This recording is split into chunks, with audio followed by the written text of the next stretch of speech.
Hmm. Good morning, everybody. It's your boy D Mac, and I'm back one more time.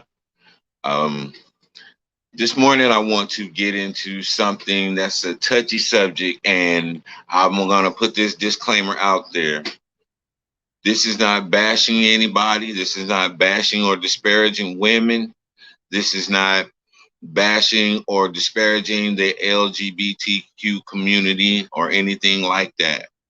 Um, so now that I put that out there, let's talk. This morning, I want to talk about men and manhood because we have a whole lot of men, young men, who are out here acting out of emotion. And as men, we act out of logic. This is where our mindset is. And if you look at the cognitive behavioral therapy module, it shows you with scientific proof that men are logical. We respond to logic. Women are emotional. They respond to emotional things.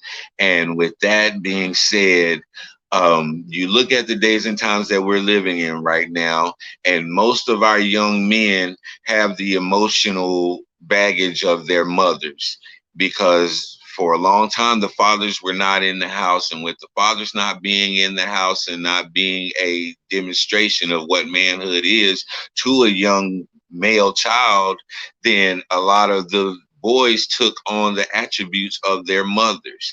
And this goes all the way back to slavery, because we can go back and we can see where all of the men were out working in the fields, and women were too, but the children were home primarily with the mother.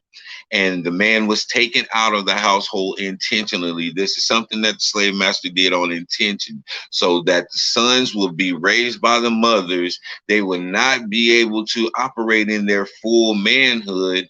They would have a man's body, they would have a man's aggression, but they would be fueled by their mother's emotional attitude. Okay. And this is a trick of the Baphomet. This is where I'm going to go with this, because the whole intent and purpose for having these men to act like women is a trick of the Baphomet. Because Baphomet, if you know anything about this demon is male and female, and so it promotes the male and female, or duality, in the human.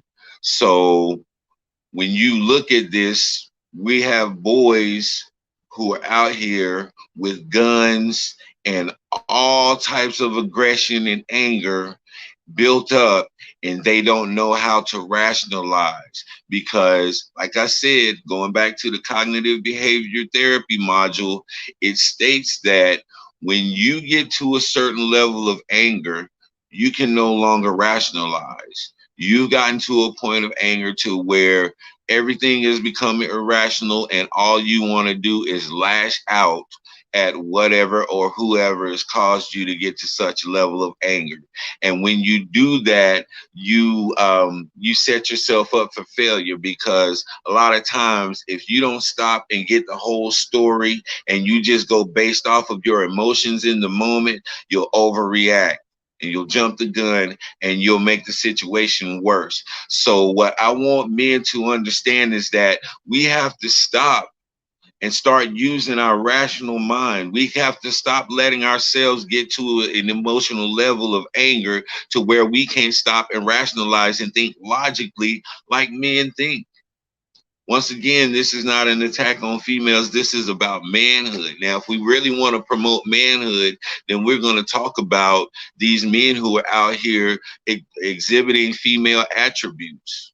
And I'm not talking about gay men. I'm talking about straight men who are out here acting emotionally like women. You can't take a diss. This is what these gangsters are killing each other over right now. Somebody insulting somebody else. You can't even take a criticism without feeling like you have to go and take somebody's life. Really? That's not the emotions of a man. That's not the logic of a man. And so I would say that all of these young gangbangers and these rappers and even go to the white supremacist side, all of these people are fueled by the emotions of a woman, because a man will sit down and think logically about something before he acts on it. And so that tells me that if you say you're sitting down and you're thinking logically before you go out and you murder another man for the slightest reason, then that means you have no heart, you have no empathy, and that's a whole different story. But I submit to everybody else that this is a leading part of the problem. A lot of these men have been captured by the spirit of Baphomet, and they are out here acting like a woman, but they look like a man. And that's a bad place to be in. And whenever I realize that a person wants to argue just to argue because they want to prove a point, then I disengage and I de-escalate the situation, because I see that we're not going to find a solution in this, because you don't want a solution. You just want to be right. And most of the times that's how a over that's how a overreactive person is going to be. You know, I did a video yesterday about getting out of your emotions, getting out of your feelings, because everything isn't about how you feel. And regardless how you feel, some things that God is going to do is just going to be what it is, and regardless of how you feel about it. And so as a man, we check our feelings because we understand that God does not react to our feelings. God does not respond to our emotions because he knows better than we do. And sometimes we feel like something is wrong, but our thoughts are not his thoughts and our ways are not his ways. And so God don't always react to our emotions because it's flawed. We are erred, flawed humans. And when we're in our feelings, we can do stupid stuff. Everybody know that. When you get to a certain height of anger, oh, I was just mad. And but that's not a good enough excuse. We're not going to accept that. Oh, I was just mad. Well, guess what? Get your feelings in check, man. This is what men do. We check things. We don't respond to stuff without actually finding out both sides, or well, there's three sides to a story. There's that person's side, there's the opposing side, and then there's the truth that's in the middle. So if you don't take the time to do that before you start to address something or confront something, then you're not acting like a man. You're not coming as a man. You're acting like a female. And that's the influence of the Baphomet spirit that's on you, and they need to be prayed up off of you.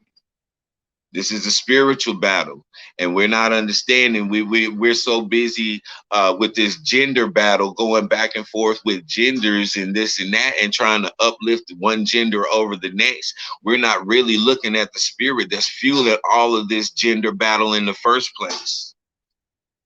So understand what Baphomet is. If you don't know, then read up on it so you'll understand the intent and the purpose of Baphomet and its assignment and how it's affecting our young men. Because you really can't tell the difference between the young men and the females by the way that they act. And that's exactly what Baphomet represents: duality in a person, male and female, both in one. So let's get on top of this. The devil is working overtime right now. He understands what time we're in. He understands what period we in. And so he's working overtime, making sure that he got a grasp on all the people that he wants to take with him, because the borders of hell are broadening every single day, because he's making room for the other people that he's influencing through his tricks and his schemes. So we have to understand what Baphomet is, that it's the trick of the enemy to get us distracted from our main goal and from our gender and what our purpose is, and maintaining our roles. Because when the roles are fuzzy, the household is fuzzy, the relationships are fuzzy, because you don't know what you're supposed to do now. So let's just be real careful with all of this gender stuff and all of this gender equality and everybody is the same. No, we're not the same. God didn't make us the same, for a purpose and for a reason. And that's why we struggle so much with our sexuality and all of these things, because anytime you go outside of the nature of what you truly supposed to be, then you're going to deal with problems. You're going to have that pushback. You're always going to have something there as an obstacle in your way to move forward. So if this word offended somebody this morning, so be it. If that'll help you to change or help you to look at the situation in a different light, then that's what it's meant for. I'm not here to make everybody feel good, but I am here to make you think. And I am here to make you go and research and really, really look at what's going on in the world. So with that being said, I'm going to go ahead and leave off with this one. And this is your boy D Mac. Sticks and stones may break your bones, but the word can always heal you. I'm out.